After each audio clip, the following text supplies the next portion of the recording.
Yalinish yoki buyruq. Tramp Eronni Hormuz bo'g'ozini yopmaslikka chaqirdi. Assalomu alaykum kanalimiz kuzatuvchilari. Kanalda yangi bo'lsangiz, obuna va like tugmasini bosishni unutmang. Videoni oxirigacha ko'ring.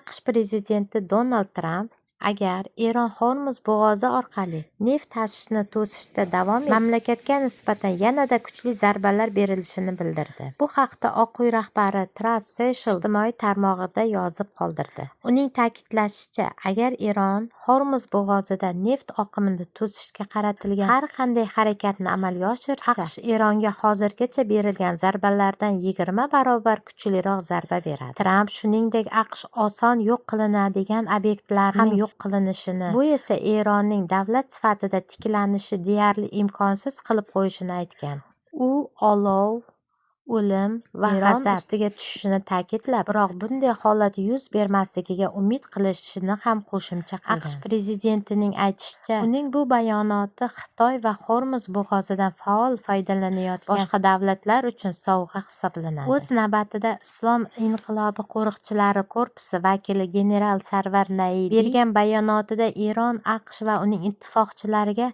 mintaqadan 1 litr ham neft olib chiqishiga yo'l qo'ymasligini bildirgan. Uning so'zlariga ko'ra, neft va gaz narxlarini pasaytirish hamda ularni nazorat qilishga qaratilgan barcha urinishlar vaqtinchalik va samarasiz bo'ladi. Nainiy shuningdek jang maydonida tashabbus Eron qo'lida ekanini va urush qachon tugashini Tehronning o'zi hal qilishini ta'kidlagan. U AQShning Fors ko'rfazidagi harbiy infratuzilmasining katta qismi yo'q qilinganini, jumladan mintaqadagi deyarli 10 ta zamonaviy radar tizimi hamda qimmat dronlar Eron havo mudofaasi tomonidan yo'q qilinganini aytgan. Eslatib o'tamiz, avvalroq AQSh prezidenti Donald Tramp Eronga qarshi urush rejalashtirilgan muddatdan tezroq kechayotganini va deyarli yakunlanish arafasida ekanini bildirgandi. Trampning ta'kidlashicha, Eronning na floti, na aloqasi, na harbiy havo kuchlari qolgan. Raketalar esa juda kam miqdorda qolgan.